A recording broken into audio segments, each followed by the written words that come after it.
Jazlyn's shoe. Jazlyn loved Saturdays at the neighborhood park. Today, the giant sand pit was her kingdom. Since she didn't have a plastic shovel, she used her favorite pink clog to dig a deep moat around her sandcastle. The sun felt like a warm hug as she scooped up the grainy sand, making sure her castle walls were perfectly straight. "Mine!" a tiny voice squealed. Before Jazlyn could blink, her 3-year-old brother, Milo, snatched the shoe right out of the sand. He giggled a mischievous little laugh and took off running across the grass, waving the pink clog over his head like a captured flag. "Hey, Milo, come back with my shovel shoe," Jazlyn yelled, but she was already laughing. She scrambled out of the sand and gave chase, her one socked foot making a funny thump-thump sound against the grass. Milo's little legs were moving like tiny pistons, and his giggles were so loud they sounded like a flock of happy birds. Milo headed toward the swings where a girl named Eleni was playing. Just as Jazlyn reached for him, Milo performed a pro-athlete move.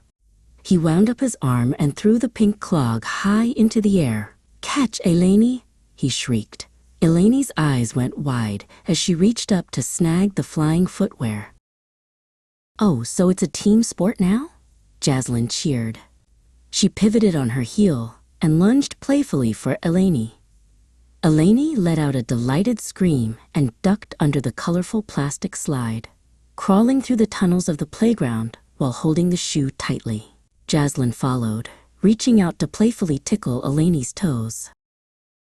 Eleni realized she was cornered, so she spotted a boy named Silas standing near the benches. "Go long, Silas," she yelled. She chucked the pink clog across the playground. Silas caught it with a loud thwack and immediately started a victory dance, spinning in circles while holding the shoe toward the sky. Even the grown-ups couldn't stay quiet. Silas's dad, Arthur, hopped up from his bench and started a rhythmic clap. "Go, Silas, go!" "Don't let the shoe snatcher catch you," he cheered, doing a silly wiggle dance that made all the kids howl with laughter. The whole park was now cheering for the pink shoe. Jazlyn used her long legs to finally catch up to Silas near the water fountain.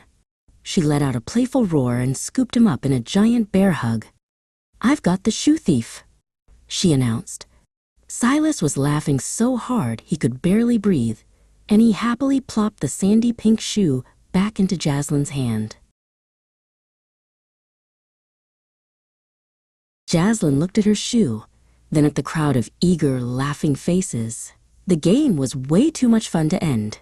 "Who wants it?" she shouted. With a mighty whee, she launched the pink clog higher than it had ever been, sending it soaring toward the clouds like a bright pink bird.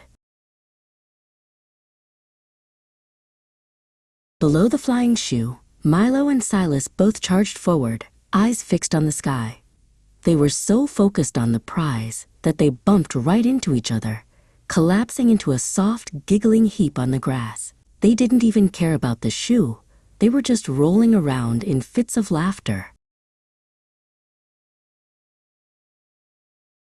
Suddenly, a new player joined the fray. Jazlyn's mom, Elena, stepped into the circle and made a spectacular diving catch. She stood up, did a theatrical ballerina spin, and tossed the pink clog back to Eleni. "Keep it moving, team." Elena laughed, her ponytail bouncing as the parents joined the wild parade. An hour later, the sun began to dip low, and everyone was exhausted from the great shoe chase.